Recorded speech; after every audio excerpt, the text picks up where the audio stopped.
नमस्ते दोस्तों, जय श्री कृष्णा। दोस्तों, गणेश जी को हम विघ्नहर्ता के नाम से जानते हैं क्योंकि गणेश जी अपने सच्चे भक्तों के सारे विघ्न हर लेते हैं।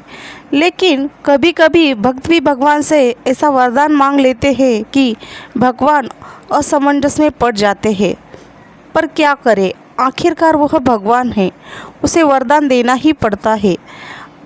ऐसी ही एक कथा है गणेश जी और अंधी बुढ़िया की, बड़ी ही रोचक कथा। तो चलिए दोस्तों शुरू करते हैं। एक गांव में एक अंधी बुढ़िया रहती थी। वह गणेश जी की सच्ची भक्त थी। उनकी आंखें नहीं थी, लेकिन गणेश जी की भक्ति में दिन रात लगी रहती थी। गणेश जी की मूर्ति के सामने भजन गाती, उनकी सेवा करती, उनको लड्डू खिलाती, उनको शयन कराती।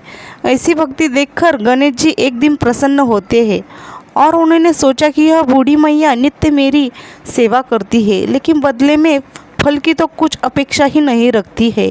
उनकी भक्ति तो निष्काम है। गणेश जी आगे सोचते हैं कि भक्त को भक्ति का फल तो मिलना ही चाहिए। ऐसा सोचकर गणेश जी एक दिन बूढ़ी मैया के सामने प्रकट होते हैं और कहते हैं, हे मैया, तुम हमारी सच्ची भक्त हो, तुम जो वरदान चाहो मांग सकती हो। बूढ़ी मैया कहती है, हे प्रभु, मांगने का तो मैंने कभी सोचा ही नहीं और मुझे कुछ चाहिए भी नहीं। गणेश जी कहते हैं कि हे बूढ़ी मैया, हम वरदान देने के लिए आए हैं, तुम जो वरदान चाहो हमसे मांग सकती हो।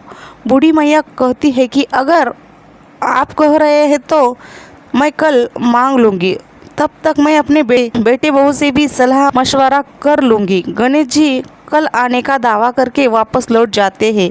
बूढ़ी मैया घर गई और सारी बातें अपने बहू को बताई और सलाह मांगी। तो बेटे ने कहा, माँ, तुम गणेश जी से ढेर सारा पैसा मांग लेना, हमारी गरीबी दूर हो जाएगी। बहू बोली, नहीं माँ, आप एक सुंदर पोते का वरदान मांग लेना, वंश को आगे बढ़ाने वाला भी तो होना चाहिए।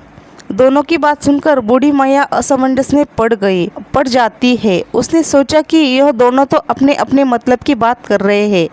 फिर सोचा कि एक बार पड़ोसन से भी सलाह लेती हूँ।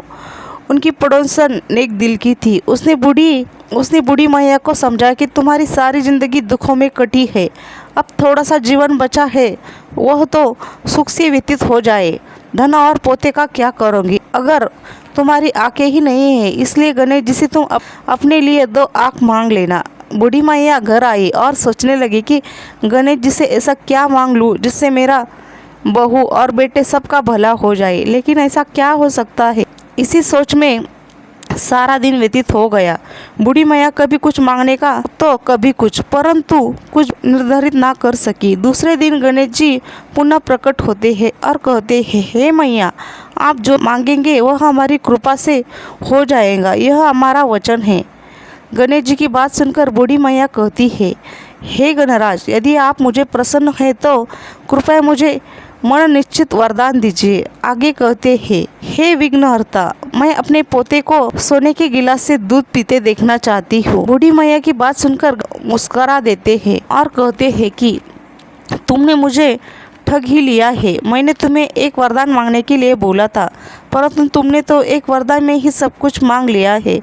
अपने लिए लंबी उम्र तथा दोनों मांग ली है, बेटे के लिए धन और बहू के लिए पोता भी मांग लिया। ढेर सारा पैसा होगा तभी तो वह सोने के गिलास से दूध पिएगा। फिर भी वह बोले, तुमने जो भी मांगा है वह सब सत्य होगा। इतना कहकर गणेश जी अदृश्य हो जाते हैं। कुछ समय पश्चात गणेश जी की कृपा से बूढ़ी मैया के घर एक पोता हुआ। बेटे का कारोबार भी चल निकला। बूढ़ी मैया की आंखें की रोशनी भी वापस आई। इस प्रकार बूढ़ी मैया अपने परिवार के साथ सुखपूर्वक जीवन व्यतीत करने लगी। मित्रों, अगर यह कथा आपको अच्छी लगी तो ऐसी ही और नई कथा सुनने के लिए हमारे लाइक, शेयर और सब्सक्राइब जरूर करना। धन्यवाद।